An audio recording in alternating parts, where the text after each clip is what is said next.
Estamos de volta com a nossa programação, diretamente da sala SP Cine. E agora, para dar sequência às nossas palestras da tarde, chegou o momento de falarmos sobre a grave crise da indústria de conteúdo nacional, que começou muito antes da pandemia. A fragilidade institucional da Ancine, o represamento de recursos, o enfraquecimento da regulação e as mudanças abruptas de regras têm colocado em risco toda a cadeia produtiva que levou décadas para se construir. Eu gostaria de agradecer e chamar aqui as palestrantes Marisa Leão, da Morena Filmes, Andréa Barata, da O2 Filmes, Carla Esmeralda, da Esmeralda Produções, Vânia Lima, da Tendendê Produções, Viviane Ferreira, da Odum Filmes, e a moderadora desse painel, nossa querida Débora Ivanov. Boa tarde para todas vocês e com vocês, a crise na produção de conteúdo nacional. Muito obrigada. Bom, boa tarde a todos. Eu queria, em primeiro lugar, para abrir, parabenizar a Expo Cine por mais um ano em que ela promove esse grande encontro de toda a nossa indústria, não só para apresentar os lançamentos que estão chegando no mercado, mas também para debater os desafios do nosso setor. Eu agradeço também o convite para mediar essa mesa, que vai abordar a crise na nossa indústria de produção de conteúdo nacional independente, e a crise que ela está se enfrentando agora, que, como a gente falou aqui na apresentação, ela se iniciou não na pandemia, mas já antes dela. A gente enfrenta essa grande fragilidade institucional e também na gestão da Agência Nacional de Cinema, Ancine, enfrentamos esse represamento de recursos, essas mudanças de regras inesperadas, e que está colocando toda a nossa produção num grave risco. Essa pujança da nossa produção levou décadas para se reconstruir. A partir da ruptura das políticas públicas no governo Collor, em 91, a atividade praticamente parou. 2 anos depois, nós tínhamos apenas 2 filmes nacionais lançados no mercado. Passaram-se 10 anos até o setor contar com a criação de uma agência dedicada ao desenvolvimento do setor, que foi a Ancine, e outros 10 anos para conquistar uma lei que garantisse o conteúdo nacional na televisão por assinatura. Foram 27 anos de reconstrução, e onde a gente pôde saltar daqueles 2 filmes para 170 filmes lançados no último ano, e na TV por assinatura, onde nós tínhamos menos de 1% de conteúdo nacional, nós passamos para quase 18% de conteúdo em apenas 6 anos, entre os anos de 2013 e 2019. Nossa indústria cresceu, passamos a produzir de norte a sul do país, gerando negócios, gerando receitas, gerando postos de trabalho qualificados e conquistando o respeito dos maiores festivais e mercados do mundo. Hoje, todas essas conquistas estão em risco. Nós convidamos aqui hoje, para estar conosco, produtoras de diferentes portes e diferentes perfis para comentar esse momento que nós estamos atravessando. Eu queria começar passando a palavra para Marisa Leão, da Morena Filmes, ela que tem 45 anos de atuação no mercado, faz 45 anos agora, em novembro, pelo que eu soube, foi fundada em 75, já realizou mais de 25 longas-metragens, sendo muitos deles recordistas de bilheteria, como as sequências Meu Passado Me Condena 1 e 2, De Pernas pro Ar 1, 2 e 3, O Meu Nome Não é Johnny, entre outros.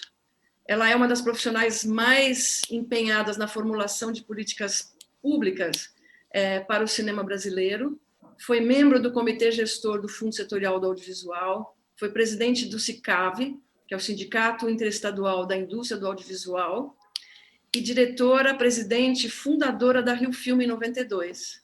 E, por fim, ela é uma referência para todas nós. Queria te passar a palavra, Marisa, você que passou por todo esse período histórico recente, para você comentar o que nós estamos passando hoje. Bom, obrigada a todas vocês, minhas companheiras, amigas, Débora Spocini.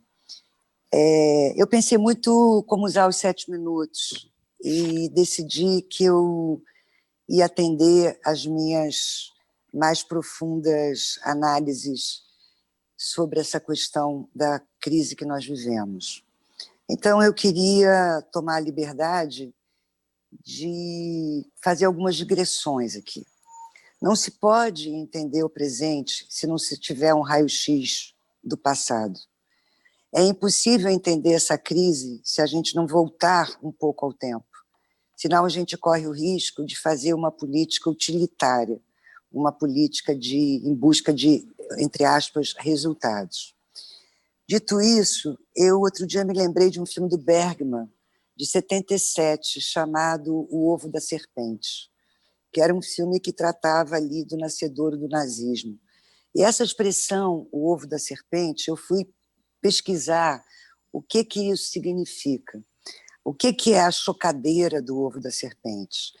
A chocadeira do ovo da serpente encontra um ambiente fértil para gerar serpentes quando existe depressão econômica, alta taxa de desemprego, insegurança jurídica, instabilidade sociopolítica e moral. Por que eu me refiro ao ovo da serpente? Porque a gente quer fazer uma análise sobre essa crise sem olhar, do meu ponto de vista, aonde ela começou. Ela começou em 2016, com o impeachment da presidente Dilma. Foi ali que a chocadeira começou a funcionar, quando se substitui uma presidente eleita por um outro presidente. A Ancine vivia, em 2016, o início de um boom que eclodiu em 2017.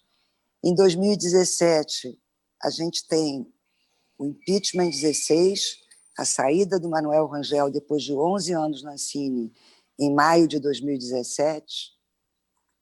E, nesse momento, em 2017, eu fui para o comitê gestor do Fundo Setorial. A Débora assume como diretora-presidente interina, se não me engano, né, Débora? Em 2017. E a gente termina o ano de 2017 com algumas serpentes saindo da chocadeira, que depois tiveram resultados, que foi uma tentativa de digamos assim, desqualificar a Débora e o Alex através de uma acusação torpe que veio da manipulação do sistema da Ancine e que, posteriormente, o Ministério Público averigou, e isso foi o motivo pelo qual o presidente da Ancine foi afastado em 2019. As serpentes começaram a sair das chocadeiras. A gente vai para 2018, já com o ex-ministro Sérgio Saleitão na cultura, o Christian de Castro assumindo a Ancine, e, nesse momento, anuncia-se o audiovisual do futuro. Gente, nós tínhamos 1,2 bilhão. Isso era comemorado do Oiapoque ao Chuí. Só que eu estava no comitê gestor nesse momento, e o que eu percebi é que esse 1,2 bilhão não era para fazer a política que tinha sido plantada e desenhada a partir da lei do SEAC, a partir dos arranjos regionais, a partir da diversidade da produção. Era uma busca de concentração de recursos na mão de poucos. Eu me insurgi contra isso, me demiti do comitê gestor em agosto de 2018. Em agosto de 2019, o presidente da Ancine é afastado.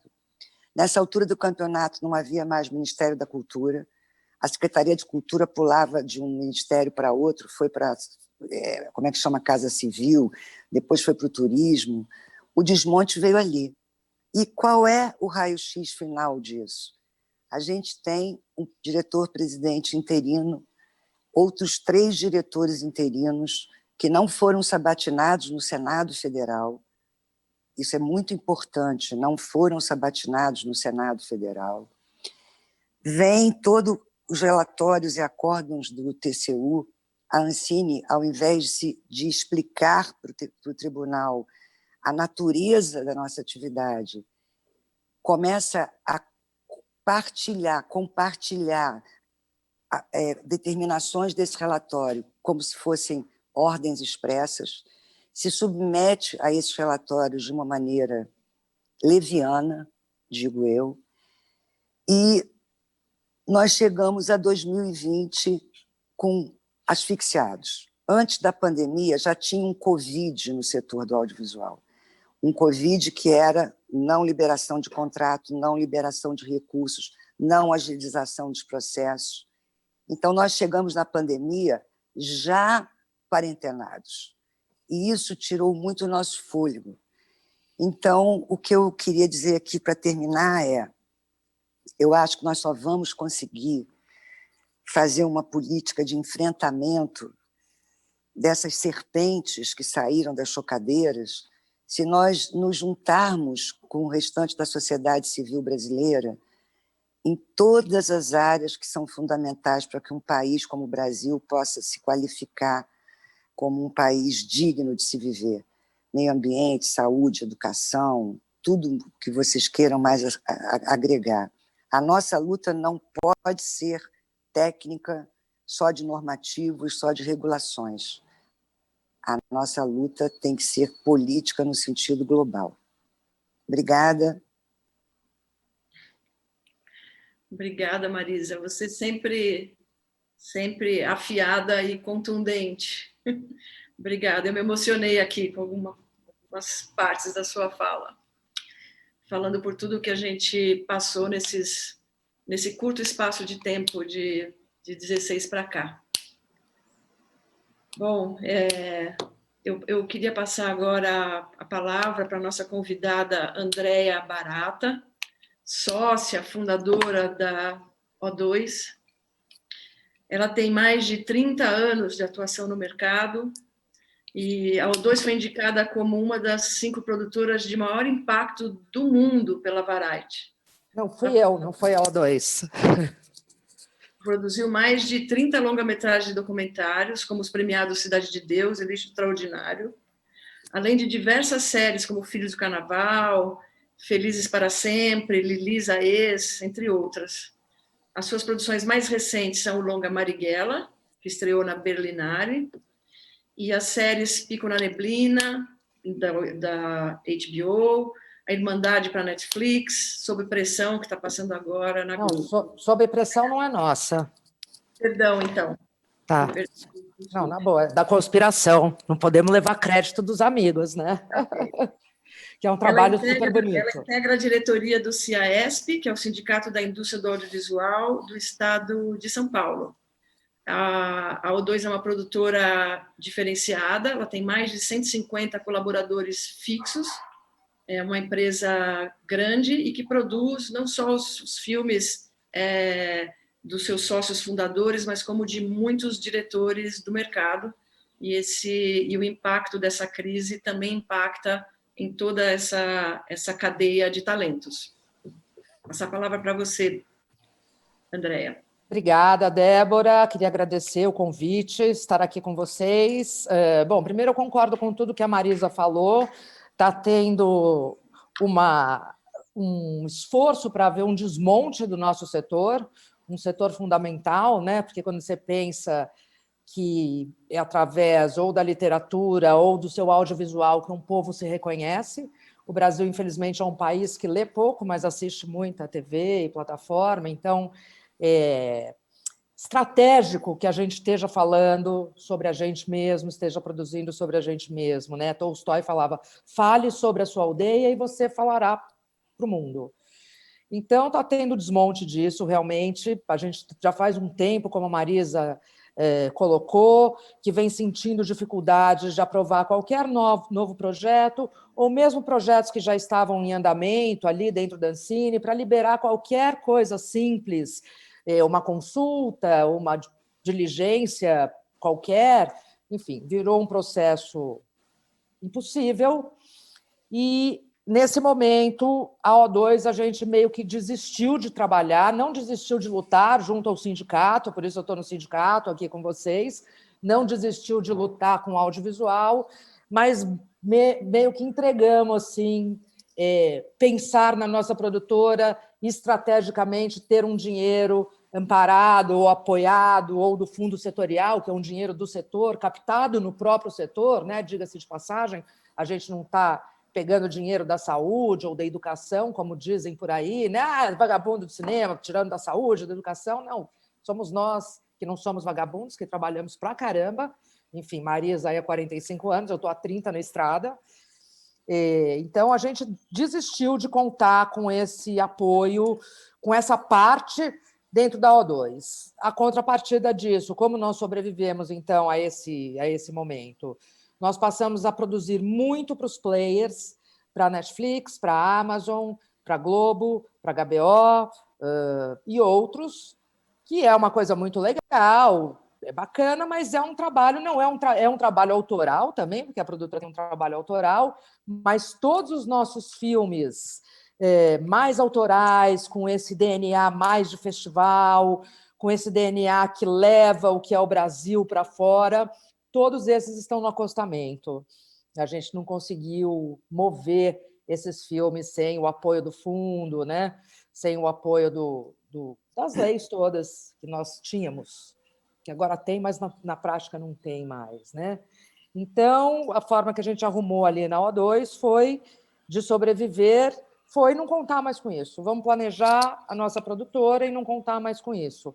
Claro que eu sou uma produtora de 30 anos, isso me dá uma facilidade, isso me dá uma porta aberta frente a esses players. Eu já produzi 30 séries de TV, mais de 30 séries, mais de 30 longas, por isso nós temos as portas abertas. Agora, a gente tem um núcleo também, um braço da produtora que faz publicidade, que também ajuda para caramba, mas eu fico pensando em todos, porque a gente começou lá na retomada, né, do cinema, veio devagarzinho, fazendo curta, o primeiro longa no cenário da publicidade, o segundo, conquistamos um festival, outro, e então eu me sinto fazendo parte da geração da retomada do cinema e do audiovisual. E daí, recentemente, são 20 anos de política que foi sendo estabelecidas, e recentemente a gente já via uma nova geração com muito mais força, com escolas aqui, com aprendizado, pode aprender aqui, agora existem cursos de roteiro, ele pode fazer um curso de produção executiva, coisas que há 20 anos atrás a gente não tinha. Esses 20 anos de uma política continuada permitiu que a gente tivesse a nossa pequena indústria, né? Formando não só novos profissionais, mas escolas para que essas pessoas pudessem aprender, né? E dava uma felicidade muito grande ver que, puxa, passamos, toquei lá a geração, né, da retomada, e agora já existe toda uma outra geração. Eu fico imaginando, e dessa nova geração surgiram pequenas produtoras que surgem com vozes muito diferentes, com falas muito diferentes, um lugar plural, que é uma coisa muito bacana de se ver. E eu fico imaginando a situação dessas produtoras agora, menores, que estão aí no mercado há 2, 3 ou 4, 5 anos, quando, de repente, elas são tolhidas de uma forma de financiamento, de incentivo, que foi colocado justamente para que essas pessoas, para que esse mercado pudesse crescer, se expandir, o novo pudesse vir e a gente continuar mostrando quem nós somos em termos de audiovisual. O que acontece é que, com esse desmonte, a O2 vai sobreviver, estamos lá sobrevivendo, embora a gente agora não seja dono de mais nada do que a gente faz, porque mesmo a gente criando todas esses players mantêm os direitos dos nossos trabalhos, mas tudo bem, estamos sobrevivendo, está tudo certo. Mas eu fico pensando o tamanho do buraco e de quantos passinhos atrás nós estamos dando em 20 anos de política de crescimento, de incentivo, quantos passinhos a gente está dando atrás, desde, como disse a Marisa, as serpentes começaram a sair do ovo. Lamento muito essa situação, espero continuar alimentando e trazendo profissionais novos para trabalhar com a gente nessa medida em que a gente vai trabalhando para esses players, e aguardando aí, não desistindo da luta junto ao sindicato, junto a todas vocês aqui. Mas a situação, que eu lamento muito, que foram 20 anos de construção jogada no lixo.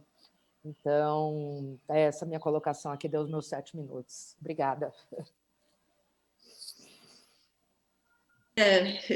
Eu também, eu sou parte da geração que que se formou e se construiu como empresa, como profissional, a partir das políticas públicas dos últimos 30 anos. E assim, você não constrói uma geração da noite para o dia, você não constrói profissionais da noite para o dia, nem constrói excelência da noite para o dia, né? Isso é fruto de ações continuadas, né? Como os mais importantes países do mundo empreendem há décadas, né? Imaginar que na França só o CNC tem 70 anos, imagina, né? Gente, 70 anos.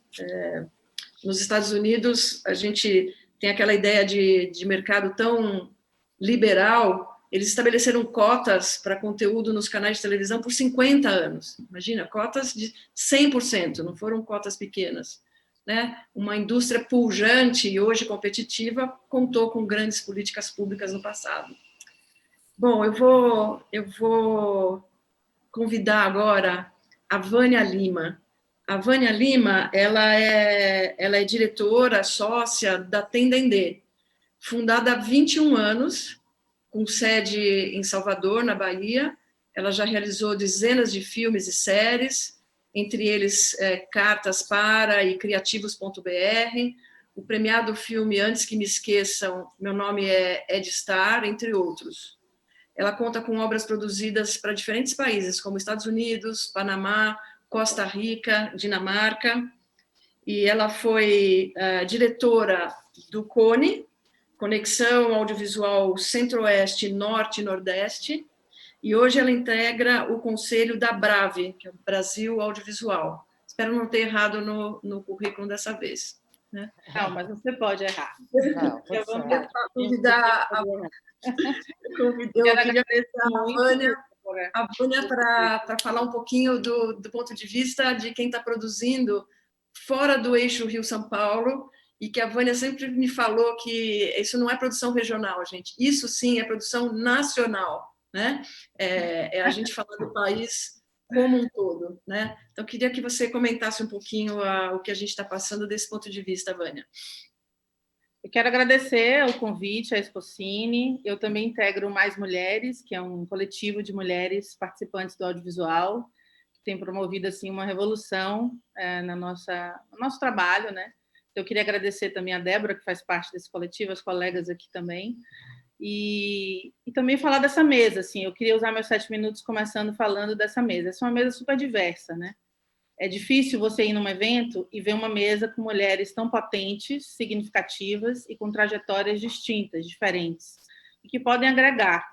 Então, isso só é possível por toda essa história que a Marisa, né, a Andréa começaram a contar aqui, que minhas colegas vão terminar. Então, a gente só pode estar aqui hoje porque nós construímos um audiovisual com muitas possibilidades, com muitos futuros possíveis.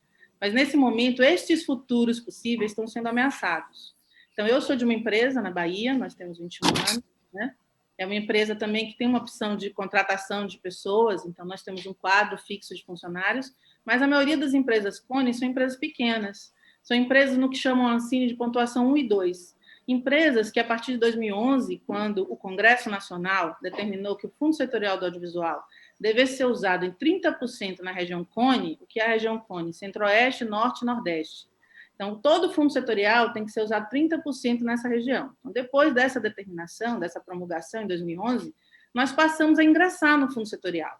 E eu falo isso aqui com muita tranquilidade, porque eu sei que a Débora participou desse momento, a Carla, com Rio Content Marketing, depois Rio 2C, participou desse momento também, de nos ver chegando, de nos ver nos aproximando desses recursos, de nos ver crescendo e tomando voz. Nós deixamos de ser só cenários para a produção. Né? As Bahia é uma praia linda para cenário. Vamos lá no Nordeste, deixamos de ser cenário. A gente passou a ser narrativa, porque a gente tem gente escrevendo, construindo, produzindo, dirigindo. Isso é possível, foi possível, porque o Brasil levou a sério a sua política de financiamento público para o audiovisual. E ela não era uma política que não queria só a O2, por exemplo, que é uma produtora que nós todos temos orgulho no Brasil de ter O2. Mas essa política pública é para uma produtora pequena, que tem 2, 3 funcionários. É para uma produtora que acabou de crescer, com um coletivo que está produzindo junto. Essa política audiovisual tem seus valores.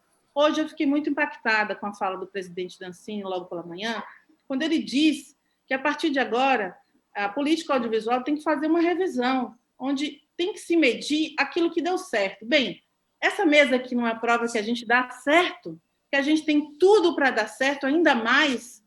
Bem, distribuição de recursos nos municípios e estados, que a gente conseguiu com a política de coinvestimento, entrada de novos agentes financeiros, quando entraram os estados, quando entraram os municípios, quando as distribuidoras passaram a contratar nossos filmes em todos os lugares do Brasil. Isso não é dar certo? Então, que país seria esse? Que política audiovisual seria essa? Só dos grandes filmes? Só dos grandes players? Bem, essa não é a política audiovisual que a gente acredita. Essa política audiovisual não vai fazer do Brasil o que ele é hoje, um país referência no seu audiovisual. Por quê? Porque Pernambuco produz, né? Porque Mato Grosso produz, porque o Norte produz e ganha um Kikito no último festival, agora de cinema. Então, nós não vamos conseguir, de forma nenhuma, atingir isso se a gente não tiver uma política audiovisual que agregue e que abrace a essa diversidade. Então, nos últimos 10 anos, o CONE, que é essa região, macro-região, envolvendo Norte, Nordeste e Centro-Oeste, pôde contar com os recursos do FSA. Pois bem, segundo o relatório do BRDE, que foi divulgado assim publicamente na audiência pública no Congresso Nacional, da qual a gente fez parte, até no ano de 2017, por exemplo, no ano de 2018, por exemplo, nós tivemos uma média de 511 milhões em contratações, ou seja, produções audiovisuais contratadas. Pois bem, esse número hoje, em 2020, está em 74 milhões. É uma diminuição tão significativa de recursos a serem contratados que esse impacto ele alcança muito fortemente as nossas regiões, as nossas produtoras e aquelas produtoras chamadas 1 e 2, que são as produtoras pequenas, de onde surgem grandes narrativas, grandes filmes podem surgir daí, e eles alcançam outros números quando eles coproduzem, quando eles viajam para outros países, mas isso só seria possível se esses recursos de contratação alcançassem a todos nós. Pois bem, nessa nova política, nessa nova avaliação, né, do que funciona e do que não funciona, será que vai abraçar todo mundo? Que valores são esses? Que métricas são essas? São métricas que o brasileiro, que o povo brasileiro, né, pensando nos investimentos do país, considera estratégico? Como bem a Andrea falou, esse recurso ele não é um recurso do Orçamento Geral da União. Esse recurso foi um recurso batalhado do FSA, um recurso que nós temos junto à Condecine, aos recolhimentos próprios do nosso setor. Não deveria ser o setor convidado para discutir esses valores, essa política? Ou será que cada governo que entrar vai dizer como é, que ideologia, para onde é que vão esses recursos? Afinal de contas, um mercado ele precisa se estabelecer na sua condição de independência, de potência. Exato. Não na sua condição ideológica. A gente não tem como sobreviver em condições ideológicas. A cada governo que entrar, nós vamos ter que mudar os filmes? Mudar os valores? Mudar as pessoas? Isso não existe. O audiovisual é algo estratégico para o país. Então, a crise que a gente está vivendo hoje, Débora, e Andréa, Viviane, Carla e Marisa, para mim, e todos vocês que estão nos ouvindo, é uma crise da gente defender o audiovisual brasileiro, essencialmente brasileiro, feito em todas as regiões, por produtoras de todos os tamanhos, pela diversidade que o brasileiro oferece ao mundo. Não é uma diversidade que nós oferecemos só a gente, não, é ao mundo. E isso a gente tem capacidade de fazer. Então, eu posso citar, assim, eu preparei uma fala assim, muito menos calorosa, né? Mas eu acho que eu vou encerrar os meus minutos falando um pouco que a grande crise hoje são os recursos do FSA para a região CONE. Essa crise, Débora, não é uma crise que está pontuada solitariamente. Desde 2011, a gente luta para alcançar os 30% de cota no FSA, mas a gente também deveria estar participando dos outros artigos da legislação. Artigo 3º-A, artigo 39, né? A gente tem a lei do cabo, por exemplo, onde as contratações de produções brasileiras não respeitam a lei do audiovisual na sua cota de tela. Então, a gente não participa, né, ativamente, ainda mais do cabo, porque o artigo 39 e o artigo 3º, eles não são respeitados. Então, isso seria muito positivo, né, se a gente conseguisse alcançar isso também. Para finalizar, eu acho que fiz uma anotação aqui, falando um pouco da questão do VOD. Assim. Essa também é uma crise. Né? Acho que vocês todos que trabalham com audiovisual, que estão aqui nessa Assembleia, nos ouvindo e nos vendo, provavelmente têm conhecimento que hoje se discute a possibilidade da lei do cabo e simplesmente perder a sua eficiência, já que todos os produtos podem ser transmitidos online, na internet. Então, por que teria que ter uma cota? Por que teria que ter a Condensine? Então, assim, essas são questões muito perigosas, porque do momento em que se avalia as produções audiovisuais e todo o conhecimento, memória, tradição, cultura, identidade que nós trazemos à tela apenas como números, apenas como matemática simples, sem significado, sem significância, nós vamos nos reduzir a nada. Então, a lei do cabo está em ameaça. Então, eu acho que as crises elas vão se somando, mas a verdadeira crise que a gente precisa talvez se aperceber mais e batalhar mais é nós tentarmos defender constantemente uma postura de um audiovisual diverso, inclusivo e abrangente, né? Que é o que o brasileiro quer. Não é um audiovisual que muda a cada gestão, a cada pensamento ideológico. Isso eu acho que a gente não tem mais condição. Nós temos uma indústria potente e pulsante. Então, a gente precisa ter aí barreiras e limitações para essas interferências. Essas interferências estão sendo muito significativas. Por fim, eu quero só dizer que eu estou aqui para responder as perguntas com vocês e que eu acredito, eu estava falando para vocês antes da gente entrar aqui, eu sou uma pessoa muito otimista, acredito no futuro, acho que a gente está preparado para um futuro, nós nos preparamos na última década, né? A gente foi a eventos, a gente se formou, a gente se aglutinou, a gente se aglomerou, então a gente se preparou para esse momento, né, do audiovisual brasileiro, e é como se nós estivéssemos prontos para uma corrida, mas alguém não quer dar a largada. Então, eu estou ainda muito esperançosa, com muita energia, acho que o mercado também, para que a gente possa construir caminhos. Eu acho que essa mesa também pode apontar caminhos, e só de estarmos juntos, só das entidades estarem juntos, não essa mesa que reúne essas mulheres tão diversas, com tantas trajetórias diversas e significativas, estarem aqui juntas, falando de um tema em unidade, isso demonstra a nossa potência, até onde a gente pode ir. Obrigada, Débora, obrigada a vocês. Posso só fazer uma partezinho, Débora, complementando Claro. a Vânia? Não, só para dizer como essa diversidade, só para lembrar alguns nomes, provavelmente vou estar esquecendo um monte, mas de diretores de Norte, Nordeste recente, o Kleber Mendonça, o Juliano Dornelles, o Gabriel Mascaro, o Marcelo Gomes, o Alder, só para nomes que me passaram agora, de diversas, vêm de outras regiões do Brasil e que têm atingido um sucesso grande, não só aqui no Brasil como fora, para apoiar você na sua... de que é nacional. Desculpa, Débora, só isso. Muito bom, Vânia, muito boa a tua você trazer essa tua visão de outros cantos do país que merecem, precisam e devem ser incluídos em toda a política do audiovisual, né? Para a gente poder projetar o Brasil não só para nós mesmos, a diversidade para nós e para o mundo. Bom, eu vou passar agora, então, a palavra para a nossa convidada, a Viviane Ferreira. A produtora dela é a Odum Filmes. Ela é mestra em políticas do audiovisual pela UNB. Ela é presidente da APAN, Associação de Profissionais do Audiovisual Negro. Ela é diretora artística do Encontro de Cinema Negro Zosmo Bubu, Brasil, África, Caribe e outras diásporas. Ela é diretora e roteirista e lançou recentemente seu primeiro longa-metragem na direção, longa-metragem de ficção, que é Um Dia com Jerusa. A Vivi também foi eleita recentemente, agora, há poucos meses, presidente do Comitê Brasileiro de Seleção do Oscar 2021. É uma alegria ter você aqui, Vivi. Para nós, você também representa as novas gerações, né? Os longas que estão chegando, a produção que está chegando, e também como representante da diversidade racial na nossa produção audiovisual, que precisa ser mais diversa num país que é diverso na sua Constituição, mas ele é tão exclusivo, né? No seu acesso ao financiamento e à produção.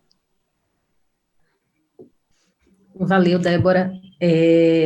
Dizer boa tarde a todo mundo, dizer que é uma felicidade compartilhar esse momento e essa mesa com vocês. Assim, são mulheres que me inspiram, né, no nosso cinema, e dizer que estou profundamente, tipo, emocionada com as falas que me antecederam, porque acho que o contexto que a gente vive hoje, assim, exige que a gente tome decisões coletivas de maneira muito firme e clara, né? Eu, assim, acho que é importante a gente entender, né, como fazedores de cultura no Brasil, e aí eu quero colocar o audiovisual, né, no guarda-chuva da cultura,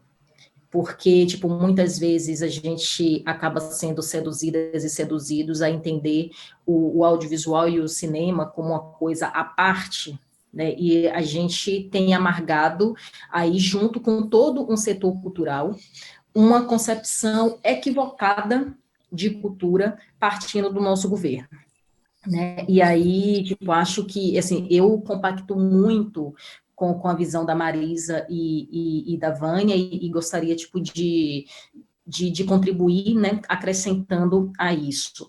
E refletir sobre o ideal de cultura, né, e como a gente compreende cultura na sociedade, é a gente entender, sobretudo, quem tem o poder de invenção. Queria muito que a gente pudesse conversar sobre o poder de invenção, né? Não existe possibilidade, assim, acho que um dos maiores bens da humanidade é poder inventar. É poder inventar, é poder se reinventar, e quem dá insumo para o poder de invenção é a criatividade, né? Tipo, é a possibilidade de criar, e aí isso nos coloca, assim, como fazedores da cultura, em uma posição de muita importância para a construção de sociedades saudáveis. E aí a gente está vivendo uma pandemia, e eu quero relembrar, por exemplo, filmes da minha infância, em que a gente via com muita empolgação e muito entusiasmo a possibilidade de videoconferências entre personagens, e naquele momento, assim, pensar uma chamada por telefone com vídeo para a nossa realidade concreta era um absurdo. Mas o cinema, tipo, já apontava para a gente isso como possível, como viável, ainda que fosse na nossa imaginação. E hoje o mundo, enfrentando uma pandemia, não seria possível essa mesa acontecer, não seria possível eu estar em São Paulo e continuar conectada com a minha família em Salvador, não seria possível o mundo continuar, assim, trocando, intercambiado e se cuidando, se não fosse por meio das videoconferências e das formas de comunicação à distância. Então, tipo, a primeira vez, né, tipo, que a humanidade pôde ver, tipo, essas imagens foi num lugar de criação e de fabulação, numa tela de cinema, numa tela de televisão, e falar disso é falar do quão é importante o que a gente faz. Então, assim, a Odum é uma empresa que existe há 12 anos, e existe há 12 anos comprometida com o ideal de construção de novas imagens, de construção de imagem que desconstrua estereótipos sobre alguns grupos, sobretudo sobre o grupo de pessoas negras no mundo. Né? E aí, assim, uma empresa existir comprometida com esse ideal é existir comprometida com o poder de inventar um novo mundo, com o poder de inventar novas pessoas, com o poder de inventar novas tecnologias de relacionamento entre a humanidade, que seja possível caber toda a nossa diversidade. Então, me dói muito quando eu vejo os diálogos sobre políticas públicas e as políticas públicas do audiovisual, entendendo o que a gente faz, pura e simplesmente como uma via, uma alternativa e um locus de ganhar dinheiro. Não é sobre isso. Não é sobre a produtora que ganha mais ou que ganha menos. Não é sobre as ações que valem mais ou que valem menos no mercado financeiro. É sobre a possibilidade de continuar inventando novos mundos, de continuar inventando novas pessoas, de continuar inventando caminhos possíveis, né? E aí, assim, Odum significa caminho em banto, um idioma africano. E aí acho que a nossa contribuição, tipo, nessa mesa, a nossa contribuição ao longo desses 12 anos no setor tem sido em se entregar e existir de maneira verdadeira e comprometida com a possibilidade de inventar, de criar novos caminhos para que possamos caber todos e todas no mercado audiovisual brasileiro. Então, assim, a nossa existência só é possível porque existia um caminho nas políticas públicas do audiovisual recente, que eram as políticas de ações afirmativas. As políticas de ações afirmativas do setor audiovisual, assim, permitiu que a Odum fosse uma das empresas que contribuiu para que jovens realizadores e realizadoras negros tivessem seus primeiros curtas-metragens produzidos, tivessem seus primeiros curtas-metragens registrados na Ancine para tirar o seu CPB e pudesse circular de maneira qualificada e sólida, tanto nos festivais quanto nos processos de distribuição. Débora trouxe para a gente o dado de eu estar lançando agora em 2020 meu primeiro longa-metragem de ficção. E uma das principais... um dos principais elementos desse filme, e que me orgulha muito, é que é um filme que só foi possível com recursos de políticas de ações afirmativas. Se não fosse isso, eu seguiria amargando a frustração coletiva, sabe, que mulheres negras amargam nesse país, de não acessar recursos com possibilidades para levantar uma produção de longa-metragem de ficção nesse país. E aí, entender, sobretudo, que assim, o recurso que nós acessamos via políticas afirmativas ainda era insuficiente. E aí a gente precisou inventar uma forma de garantir que esse filme exista e que esse filme siga emocionando, como tem feito uma carreira linda nos festivais. A gente tem recebido assim retornos muito bonitos das pessoas que têm se voltado para suas redes de afeto, que têm se voltado para suas famílias, que têm se voltado para as pessoas que constroem o seu cotidiano, porque tiveram a possibilidade de acessar um filme feito por nós. Então, eu queria concluir dizendo que um caminho que nos é necessário é não confundir governo com Estado. Sabe, assim, a gente precisa continuar defendendo as políticas de Estado. A gente tem um governo que cessou o diálogo com a sociedade civil, mas a sociedade civil não pode cessar o diálogo com o Estado, porque as pessoas que são representantes de governo, elas não são proprietárias do Estado. O Estado existe como bem comum, e esse bem comum pertence a todos e todas nós. Então, não são representantes de governo que vai dizer que a gente vai precisar transformar o nosso poder de invenção unicamente por métricas pecuniárias. A gente inventa mundos, a gente inventa pessoas, a gente inventa novas tecnologias de se relacionar, e o Estado, ele precisa ser, faz parte da finalidade dele, da atribuição dele, partilhar do fomento a essas iniciativas. Então, eu queria deixar aqui que entendo, tipo, todas nós integramos organizações que têm feito, né, essa batalha política mesmo, e a gente amarga nos nossos corpos o cansaço disso, mas é importante que a gente não desista desse diálogo, e sigo dizendo que regulamentar o VOD no país é fundamental, é crucial para que a gente não veja uma produtora com o porte e o tamanho da O2 precisando abrir mão dos seus direitos patrimoniais e seus direitos sobre as suas obras, porque a gente tem um mercado do VOD não regulado no país. Então, tem muito caminho e muita batalha para a gente enfrentar, e a Odum segue comprometida com o que quer que o nosso bem comum precise.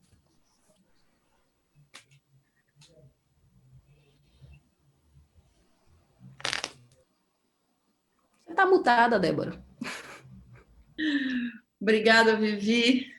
Você, como sempre, trazendo um olhar muito tocante para nós, falando do bem comum, da inclusão e da necessidade de acesso para todos. Eu queria, então, agora passar a palavra para a nossa última convidada, a Carla Esmeralda. A Carla Esmeralda, da Esmeralda Produções, ela é especialista em consultoria para o desenvolvimento de projetos culturais desde a década de 80. Há 23 anos, ela realiza um laboratório de roteiros que se iniciou em parceria com o Sundance para construir roteiros e narrativas de qualidade, e que hoje segue com o SESC e o SENAC São Paulo. Há 18 anos, ela dirige, junto com a Carla Camurati, o Festival Internacional de Cinema Infantil, e ela co-criou e co-produziu, junto com a Brave, o Rio Content Market, que é o maior mercado de conteúdo audiovisual da América Latina, e que hoje segue como Rio 2C, onde ela é responsável pela curadoria geral do evento. Carla, eu queria muito te ouvir exatamente desse ponto de vista de quem fomentou o mercado, a aproximação dos players. Eu lembro que no comecinho do Rio Content era tudo muito estranho, né? Como negociar com as televisões, como se aproximar, como que foi a chegada dos... Eu lembro de vocês treinando, ajudando as produtoras de outras regiões do país para fazer os seus pitchings, aproximando os produtores do mercado internacional. Assim, o Rio Content realmente, assim, ele simboliza muito desse crescimento do nosso setor nesses anos mais recentes. Eu queria muito te ouvir desse ponto de vista de alguém que construiu e estimulou esse mercado e essa aproximação entre o produtor, quer seja ele grande ou pequeno, ou mesmo minúsculo, né? com esse mercado pujante do cinema, da televisão, das plataformas, não só no Brasil como no mundo. Obrigada, Débora, pelo convite. Uma delícia estar nesse painel maravilhoso com produtoras que eu admiro tanto. Marisa Leão, Viviane Ferreira, André Beltrão, a Vânia Lima. Nós já estivemos juntas em vários momentos diferentes da produção de conteúdo audiovisual. Eu queria, antes de começar a falar desse momento, Rio Content Market, que eu acho que a gente construiu em pouquíssimo tempo, em 8 anos, uma verdadeira era do ouro das séries brasileiras, né? A gente conseguiu produzir, a gente conseguiu produzir, a gente conseguiu consolidar narrativas poderosas, capacitar profissionais, capacitar produtores, capacitar roteiristas, diretores para um novo momento que surgia num tempo muito rápido. Por isso, eu queria só fazer uma breve correção a esse painel, porque eu acho que a gente não está falando da crise na produção de conteúdo, a gente está falando numa crise de paralisação da indústria audiovisual, porque vocês são produtoras de conteúdo de primeira linha e têm feito produtos de muito sucesso. Vocês já falaram tudo, eu acho que eu queria dizer, mas eu acho importante falar do ponto de vista do mercado. Não há mercado sem políticas públicas. O Rio Content Market não existiria sem a Lei 12.485. Não teria. Como que a gente estimula mercado sem políticas públicas? Isso é impossível de ser feito. E a outra coisa que eu acho que o mercado coloca sempre, essa questão da política de resultados, que a Vânia muito bem pontuou, é algo que eu acho, desculpa a minha gaiatice, mas eu acho até engraçado, porque a política, os resultados, eles vêm também da política pública.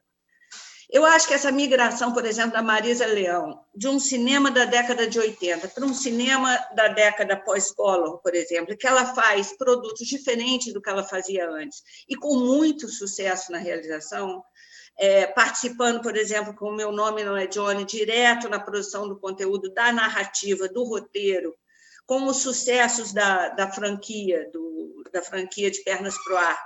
É uma prova concreta que nós temos, sim, capacidade de invenção, como diz a Viviane Ferreira. Cidade de Deus, por exemplo, participou do laboratório de roteiros que eu comecei a organizar em 98 com o Sanders Institute, participou em 99. Eu não poderia olhar para aquele roteiro e dizer, vai ser um sucesso mundial. É o trabalho que se faz ali com as parcerias criativas que fazem a obra ganhar o seu tamanho no Brasil e no mundo. Então, Cidade de Deus é um outro caso típico que o mercado não pode, de forma alguma, dizer este filme vai dar resultado. Eu não sei quem vai falar isso. Eu não sei quem é que vai definir o que vai dar resultado ou não. O que dá resultado são as políticas públicas funcionando, os produtores funcionando, a comunidade unida. Por que o Rio Content Market foi possível? Por causa de políticas públicas e porque estava ancorado numa union. A Brave é uma union que reunia, eram 100 produtores no primeiro ano, né? 100 produtoras, que queria fazer esse recorte de produção independente para a televisão. Então, essa union tinha 100 produtoras, no segundo ano de Rio Content Market tinha 200, no terceiro 300, no quarto 400, no quarto 500, ou seja, não é um boom não são 9.000 produtoras que resolvem ser produtoras no país. É o que de trabalho aquilo vai se construindo para que você possa se construir como uma produtora de cinema. A produção regional, como bem disse a Andréia, tem nomes expressivos hoje no mercado internacional, né? Muito expressivos em festivais. Então, não tem nem como questionar a importância da produção regional para a construção da produção brasileira. Produção nacional. O alerta... Produção nacional. Produção nacional. Produção nacional. Produção nacional. E eu alerto ao mercado que o cinema diverso, que a Viviane Ferreira traz aqui nesse momento, eu alerto ao mercado que vai fazer muito sucesso. Se o mercado ainda não está alerta, é bom que comecem a se movimentar e a entender a importância desse cinema. Em 2017, o Rio Content Market, inclusive, né, Viviane, fez ali uma abertura em homenagem a esses 54% da população negra brasileira sem acesso a imagens que os representem. Então, eu acho que, sem políticas públicas, nós não temos mercado. Eu posso aqui falar do passado, eu posso falar da retomada do cinema pós-Collor, eu posso falar da importância de Carlota Joaquina nessa retomada, a importância do Central do Brasil e nos coligar com todo o mercado internacional. Eu posso falar do Brasil Documenta, que eu organizei, trouxe as técnicas de pitching para o Brasil e do boom do documentário naquele momento. Poderia falar do laboratório de roteiros de 23 anos e dizer para vocês que, sim, temos uma narrativa consolidada, né? Podia falar dessa grande era do ouro das séries brasileiras. Hoje, Bom Dia, Verônica, por exemplo, está no top 10 de 10 países. Nós poderíamos falar de várias ações separadas que fizeram isso tudo acontecer. Mas o que eu acho mais importante no momento é coligar essas duas coisas. Sem política pública, não há mercado. Então, por enquanto, é isso que eu gostaria de deixar aqui para todos vocês. Obrigado, Carla. É emocionante estar aqui nessa mesa, porque a gente pôde reviver, né, os últimos anos e sentir o quanto que a gente estava assim, decolando, e que esse decolar não é da noite para o dia, né? Ele é um acúmulo de muitos anos de trabalho, de exercício, não se tem maturidade da noite para o dia, né? Ele é uma construção. E eu queria, a partir de agora, passar para algumas perguntas que vieram aqui de quem nos assiste. A gente está com mais de 700 pessoas assistindo o nosso encontro, e eu tenho aqui duas perguntas que eu vou passar para vocês, e quem quiser aqui responder, que elas são perguntas para todas. A primeira, que é, afinal, qual é a métrica para se medir um resultado, né? Quando a gente fala de que por que se produz tantos filmes, para que se produz tanto, para que tantas produtoras, né? Essa pergunta, bom, mas qual é a métrica de resultado de uma boa política pública? Aqui me vem à mente de que nos Estados Unidos, eu levantei o ano passado, que eles produziam mais de 800 filmes por ano nos Estados Unidos, mais de 800 filmes. Quantos que chegam até nós? Quantos que têm um sucesso, um grande sucesso mundial, né? Então, ele é uma pequena parte, de fato. Afinal, os filmes também, eles não são feitos apenas para as grandes bilheterias, e poucos conseguem as grandes bilheterias, mas eles também são feitos para expressar o seu tempo, expressar a sua cultura, promover a maturidade do mercado. Então, qual seria a boa métrica para se medir o resultado de uma política pública? A outra pergunta que a gente tem aqui é qual a perspectiva de mercado diante do que a gente está vivendo para os jovens que estão se formando, né? Lembrando que há 2 anos atrás, o curso mais disputado nos vestibulares, depois de medicina, era o audiovisual, tal a nossa pujança no mercado, né? O que antes a gente podia, os jovens, as famílias tinham algum receio dos jovens entrarem nesse setor, né? Sempre prefiro medicina, direito, engenharia. De repente, a gente, com essa maturidade, a gente tinha uma disputa enorme nos vestibulares. E tem uma pergunta aqui também de como que o mercado poderia... Isso acho que é mais um comentário, né? Que é impossível um modelo migrar de uma hora para outra para investimentos privados de uma hora para outra. É muito difícil, a gente vai perder todo esse acúmulo, toda essa diversidade, toda essa abrangência de norte a sul do país. Eu vou ficar nessas duas primeiras perguntas, tá? Qual é a métrica? Qual seria a métrica justa para se medir os resultados de uma política pública, da nossa política pública até aqui? E o 2, o que os jovens podem esperar do futuro? Posso falar dos jovens? Ok. Eu acho que, apesar de todo esse caos, e, de novo, eu acho que a crise, como a Carla falou, não é na produção, porque aqui tem várias produtoras, como tem produtores, que estão prontos, com bons conteúdos na mão e dispostos a fazer tal. Acho que a gente tem uma crise política, principalmente no setor, né? E espero que a gente possa retomar em algum momento. Mas, esquecendo esse lado, para o jovem, eu acho que, apesar dessa questão toda, dessa falta de política pública, que vai nos atrasar muito, por outro lado, existe um grande número de players e de desejo de conteúdo. Isso vem aumentando, não só aqui no Brasil, como no mundo.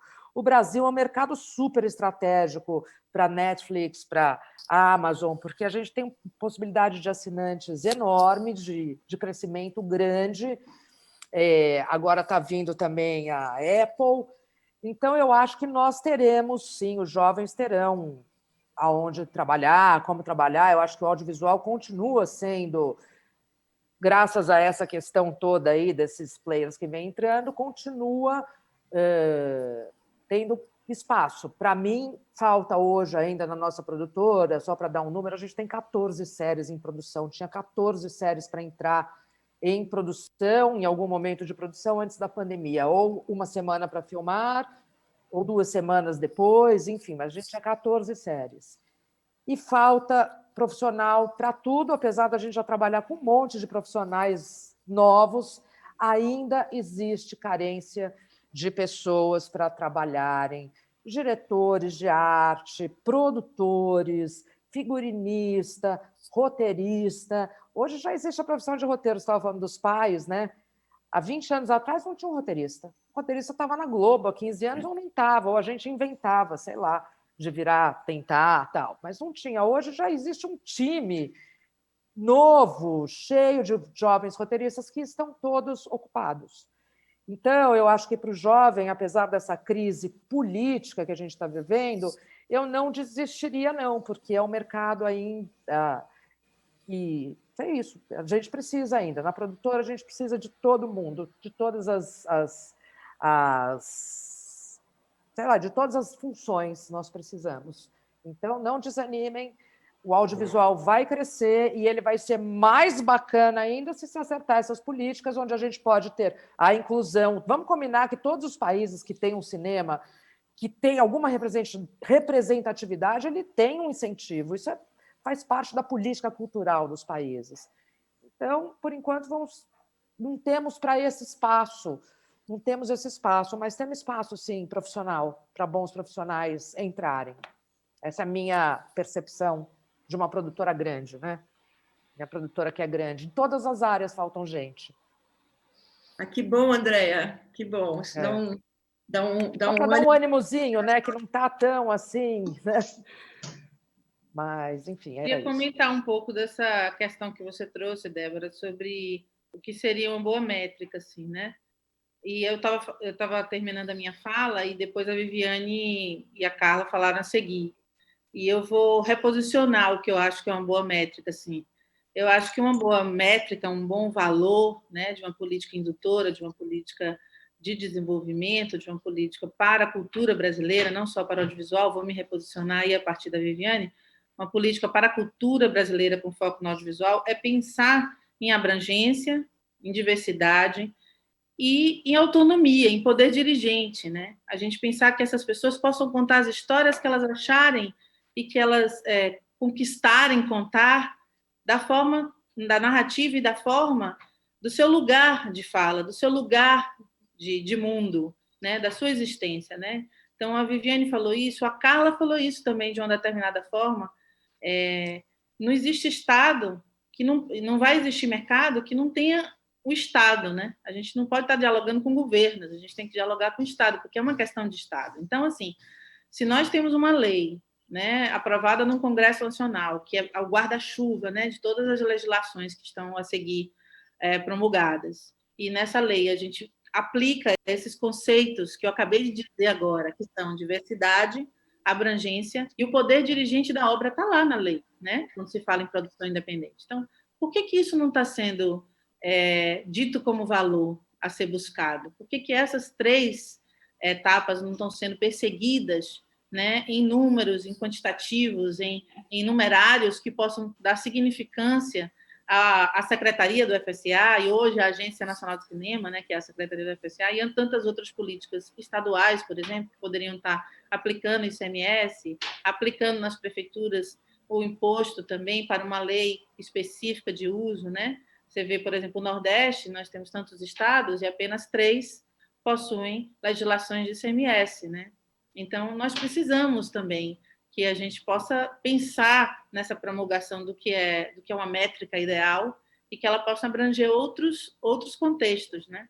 Mas, em especial, eu me dirijo aqui com essa fala à Ancine mesmo, né? Aquela que deveria regular e fomentar o mercado, né? Foi assim que a gente preconizou. A gente está já se encaminhando para o... Passou tão rápido, gente, que a gente já está se encaminhando para os os nossos minutos finais, então quero saber se algumas mais de vocês querem comentar.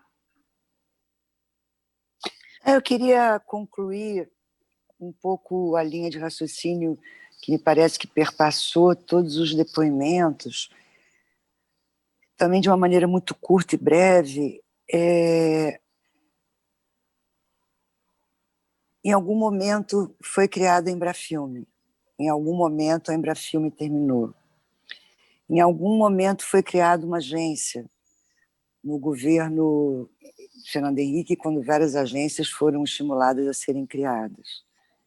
A gente tem que entender se hoje nós temos uma agência que trabalha para o setor ou um setor ameaçado por uma agência. São duas coisas radicalmente diferentes. Quando tenta se confundir a gestão do audiovisual com a gestão de uma planta de engenharia, achando que um roteiro ele se traduz orçamentariamente no resultado final com a soma de X sacos de cimento, X quilos de tijolo, X latas de tinta, há uma má-fé nessa interpretação, porque nós partimos de um roteiro. Em espanhol, o roteiro chama guion, ele é um guia. Ele se modifica e se molda permanentemente. E o resultado dele é belo porque justamente não era previsível o seu resultado final. É da beleza dos encontros de quem realiza uma obra audiovisual que chegamos a uma obra concluída, que provavelmente, não necessariamente, é o resultado matemático desse guia. E, ao querer engessar a gestão do audiovisual em normas, como se nós comprássemos latas de tinta, argamassas e tijolos, estão querendo nos transformar em algo que não somos. E nós não podemos nunca deixar de dizer quem somos, mesmo que digam que, que a eles não interessa que sejamos quem somos, mas somos quem somos e seremos quem somos. Obrigada. Obrigado, Marisa. Nós todos aqui agradecemos sempre a tua fala, as reflexões. Quer falar, Vivi? Sim, Débora. Fiquei aqui pensando um pouco sobre qual seria o caminho métrico, né, para a gente medir os resultados do nosso setor. E aí, acho que, como a matemática também faz parte dos sucessos, acho que quanto mais pessoas, quanto mais grupos diversos estiverem podendo e tendo acesso a recursos para fazer, significa que o setor está sendo um sucesso. Então, acho que o dia que a gente conseguir encontrar produções de diversos grupos étnicos indígenas, o dia que a gente conseguir garantir que, ao mesmo tempo, a gente consiga desfrutar da produção dos pomeranos do Espírito Santo, dos ciganos, né, que estão ali na ilha de Taparica, na Bahia, né, de 54% da população negra que compõe aí a sociedade brasileira, das pessoas brancas, das mulheres. Então, assim, isso é um medidor de sucesso.